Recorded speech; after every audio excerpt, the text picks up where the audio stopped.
Suara akar umbi menjadi tunjang setiap kandungan berita wilayah. Segala permasalahan rakyat dirungkai demi kemaslahatan sejagat.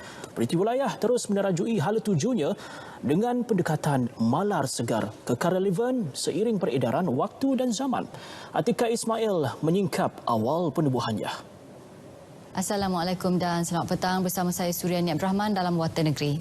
Assalamualaikum dan salam satu Malaysia. Ini N5 Jumaat 5 Mei bersama saya Miza Yusni Muhammad. Assalamualaikum dan salam sejahtera. Berita wilayah edisi Rabu 23 Jun 2021 bersama saya Alif Ashraf Kamano dan rakan jurubahasa isyarat Tan Libi. Okey, hari ini kita nak tanya orang ramai, tahu tak apa itu berita wilayah? Jom ikut saya. Nak tanya, tahu tak apa itu berita wilayah? Okey, tahu? Tahu? Tahulah. Pukul berapa bersiaran? Pukul 5 di TV1. Pukul 5 petang. Di TV berapa? Of course TV1. Selalu tak tengok berita wilayah. Selalulah wajiblah kita nak tahu perkembangan semasa kan. Kalau sebut berita wilayah, ingat apa? Berita wilayah kita ingat lah penyampai-penyampai yang daripada negeri itulah. Lepas tu pelancongan. Sejak penubuhan Radio Televisyen Malaysia RTM pada 1946, berita wilayah telah diterbitkan bagi memberi liputan berita di setiap negeri. Terus menyuntik nafas baharu, berita wilayah berevolusi menerusi penjenamaan semula dari pelbagai aspek. Dia banyak berita dan kita people centric. So itu antara fokus yang maka dijenamakan kepada berita negeri. Yang ini bermula pada tahun sekitar 2009 lah. So lepas tu kita bila dengan perubahan masa kita jenamakan lagi sekali untuk nambah baik kepada berita Nasional 5. Kita kenali dengan N5 dan lepas tu kita kembalikan dengan nama berita wilayah sehinggalah sekarang. Dan satu lagi keunikan berita wilayah yang saya rasa yang kita boleh angkat ialah dari segi story-story kenegerian. Contohnya etnik, kita boleh promote pelancongan negeri-negeri, makanan, budaya, itu yang speciality yang ada dekat berita negeri yang kita boleh kembangkan dan kita boleh fokus dan highlightkan, serta in a way kita boleh memajukan lagi industri di negeri-negeri. Contoh pelancongan, eko pelancongan, inap desa yang terdapat di negeri-negeri. Peka dan berwibawa, itu adalah tema yang diangkat melalui transformasi berita wilayah kali ini. Wartawan di lokasi memikul tanggungjawab penting bagi mengangkat permasalahan rakyat sekaligus disampaikan kepada wakil rakyat. Itulah diharapkan dalam setiap laporan berita yang dipaparkan dalam berita wilayah.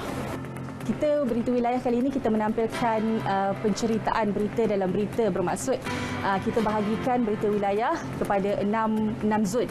Kita kenali sebagai wilayah. Maksudnya kita ada zon utara ataupun wilayah utara, wilayah barat, wilayah selatan, timur, Sarawak, Sabah dan juga Labuan. Jadi penceritaan wilayah ini adalah pengumpulan berita-berita di setiap negeri dalam wilayah terbabit dalam satu-satu wilayah. Bermaksud katakanlah wilayah utara. Wilayah utara akan memasukkan ataupun mengumpulkan semua-semua item daripada Perlis, Kedah, Langkawi, Penang dan juga Perak dalam satu belting. Ya, jadi bermaksud penceritaan itu ataupun kita bagi pembahagian tu mengikut wilayah masing-masing. Berita wilayah kali ini kita lari daripada konsep korporat yang mana kita memilih pakaian penyampai-penyampai yang lebih bersantai, bermaksud kita bila lebih bersantai kita mewakili rakyat, ya. Bila kita mewakili rakyat bermaksud kita punya penyampaian itu seperti mana kita lihat pada hari ini, kita menyampai dalam bersahaja. Penyampaian tu dalam bahasa yang mudah, dalam bahasa yang senang. Jadi bila jadi sebegitu, masyarakat akan lebih faham. Bagi masyarakat Sarawak, berita wilayah mendapat sambutan amat menggalakkan kerana kandungan beritanya yang sentiasa menyentuh kebajikan mereka di sana. Penerimaan penonton khasnya terhadap berita wilayah Sarawak ini amat baik.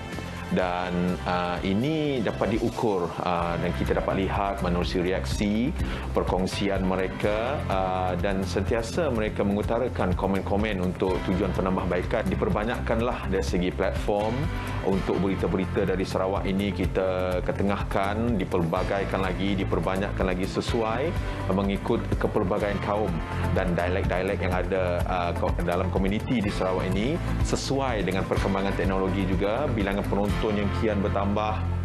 Selain itu, teknologi yang diguna pakai juga memberi impak kepada kecekapan dan kepantasan berita yang disalurkan. Kita telah menggunakan sistem pemberitaan yang baru, nama dia kita kenal sebagai Octopus version 8 di mana sistem ini membolehkan teks ataupun video dan audio untuk radio berintegrasi boleh diintegrasi Jadi dengan version dengan menggunakan sistem yang baru ini, pemberitaan yang baru, jadi semua petugas, reporter, editor semua ni dia boleh memudahkan cara untuk menggunakan ketiga-tiga teks, video dan audio untuk untuk membuat cerita, bahan-bahan dapat orang kata transform bahan Kini, selari dengan peredaran zaman dan kepantasan maklumat serta sumber informasi, Berita Wilayah RTM sekali lagi mengorak langkah dengan nafas baharu dari segenap aspek, ditunjangi stesen-stesen dari 13 buah negeri berganding bahu bagi mengangkat suara komuniti. Pastinya untuk berita yang sahih dan dipercayai. Atika Ismail, Berita RTM.